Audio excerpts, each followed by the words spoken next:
This is definitely a video you'd watch even on the toilet. A young enthusiast, Chris, just bought an Alfa Romeo Giulia at an auction for an incredibly low price. It's a wrecked Quadrifoglio model, although from the outside, the damage doesn't seem too severe. The auction house's assessment listed it as Category S damage, which means it has structural damage. That's why the price was far lower than similar models at the auction. In the end, he managed to get it for only £15,000. Such a cheap price made Chris a little worried that he might have made a huge mistake.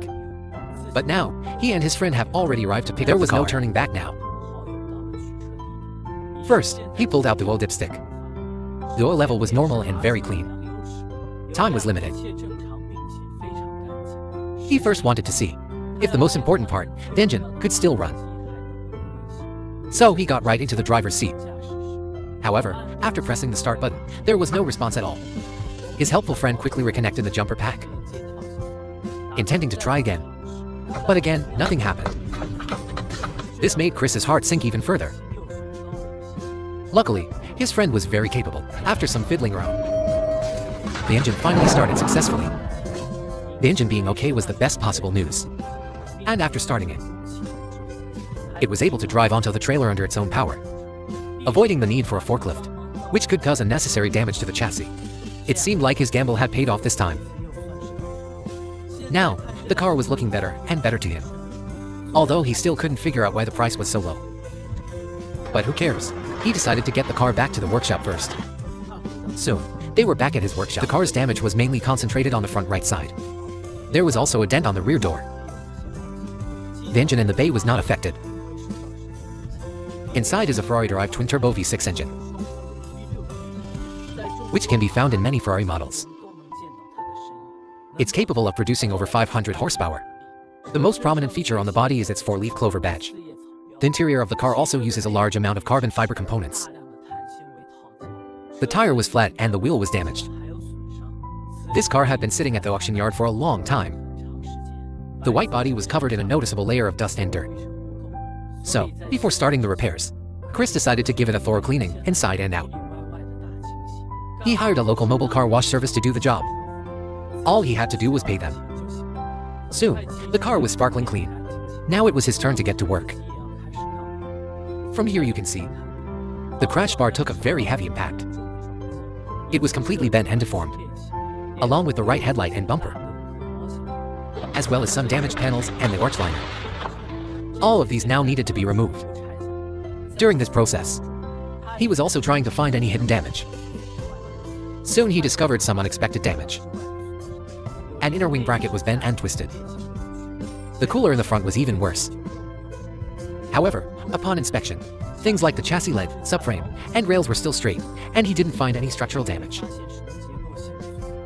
But just to be safe, Chris decided to continue removing the radiator assembly. It was bent and dented from the impact. This whole part had to be removed, along with some pipes that needed replacing. At this point, he had a rough idea of the parts he needed to replace. He had a rough plan. Now, he had to make a call to ask the official dealer for the prices of these parts. He figured it wouldn't be cheap. He prepared the list. But unexpectedly, he was met with the frustrating "all our agents are busy" message. So he could only do what he could in the meantime, like straightening the deformed bracket with the help of a hydraulic ram. The result was quite satisfactory. After waiting a full day and night, the call finally connected. He read out the list of required parts. But the quote was, as expected, high. The total came to a staggering £11,000. And that didn't even include other parts or the future paid job. Chris immediately abandoned that idea. He had to turn his attention to the second-hand market. Fortunately, he has many contacts, and he quickly found all the parts needed for the repair. Although they weren't brand new, this whole pile of parts only cost him £3,400. Besides, there were some extra parts that he could sell on. Comparatively, it was a fantastic deal. Before replacing the parts, Chris first needed to replace the car's serpentine belt. According to the Alfa service manual, it needs to be replaced every 5 years. Since he was already working on it, he decided to just get it done. However, what he didn't expect was that the belt on this car was buried very deep, and he had to remove a lot of components first, just to get to it. What was even more annoying was the use of many single-use plastic clips, which made disassembly and reassembly very troublesome. This made Chris complain quite a bit. Although the belt looked to be in good condition, since it was already off, he was going to replace it anyway. To remember the belt's routing, Chris even drew a diagram for himself.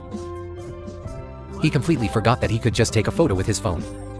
Or maybe drawing it himself helps him remember better. Soon, the new belt was installed. Next was the tedious process of reassembling the removed parts. After that was done, he could install the new radiator assembly. As for the car's original intercooler, Chris didn't plan to replace it, because it looked completely undamaged. And the radiator package he bought was very complete. He just needed to install it directly, without any modifications. Then came some of the upper covers and shrouds. Since they were covered in a thick layer of dust, he had to clean them up. While his friend was installing the side panels, Chris began to prepare for a pressure test on the cooling system. Then he would fill it with coolant. If there were any problems, he could find them before everything else was fully installed. Some other bent and deformed brackets were also replaced by his friend. The pressure test showed no issues. Now it was time to add the coolant. Because it was a highly concentrated coolant, it had to be mixed with 50% water. Then, he used a vacuum filler to inject the coolant. The wheels had been removed and sent for repair. Now it was time to remove the damaged panels on the car and replace them. These could simply be bolted on. Then he reinstalled the door he had taken off earlier.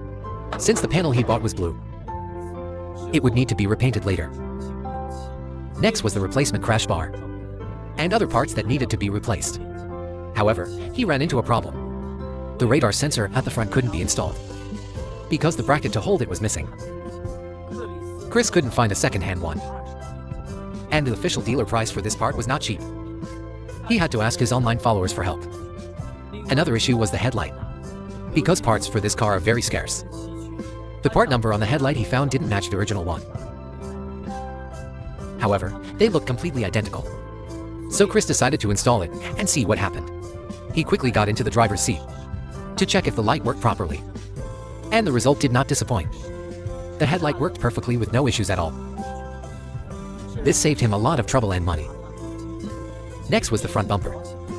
This second-hand part also had a small flaw. It needed some minor repairs for proper alignment. After finishing that, he installed it on the car.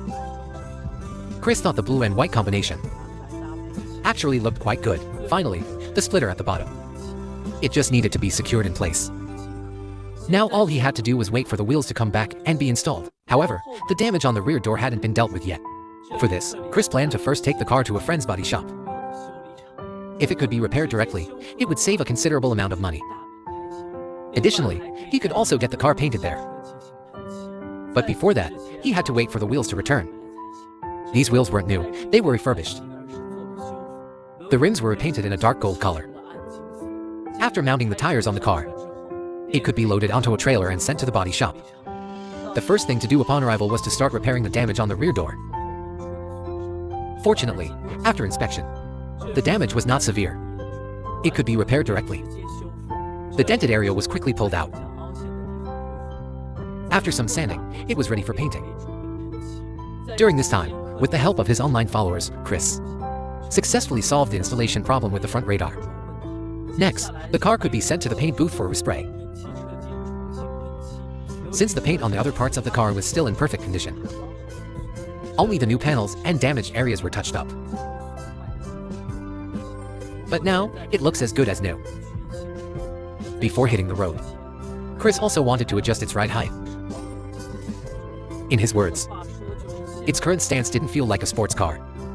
The best way to fix this is to replace the shock springs. Just a slight lowering would be enough. Nothing too exaggerated. With the help of a spring compressor, the replacement was done quickly. In addition to that, he also planned to get the car wrapped. He's not a big fan of white cars. Besides, a friend of his just opened a car detailing shop, so he could get it done for free.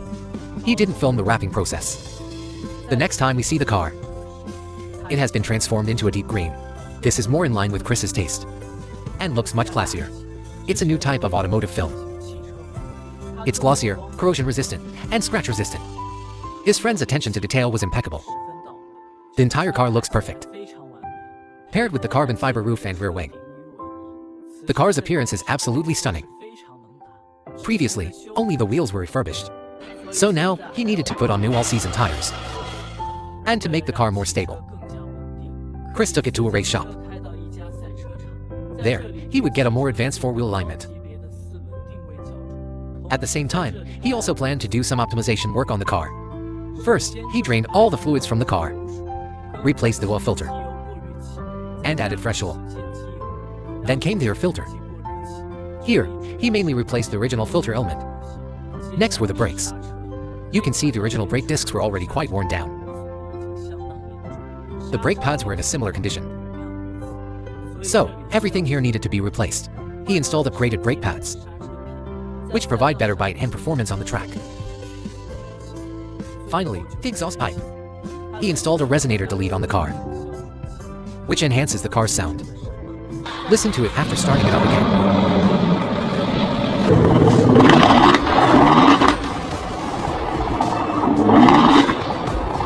And to unleash power beyond the factory specs, the ECU needed to be remapped.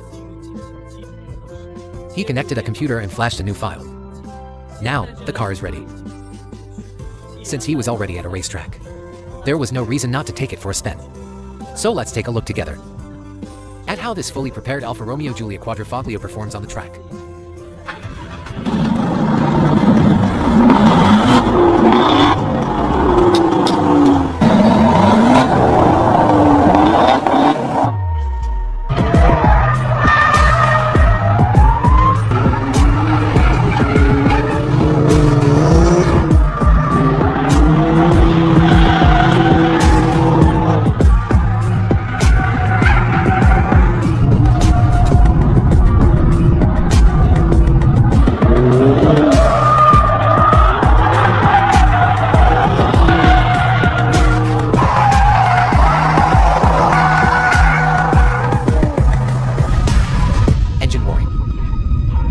That was cool.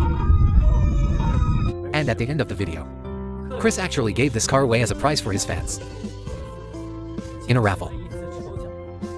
Whoever won the draw got the car. You could say that's incredibly generous.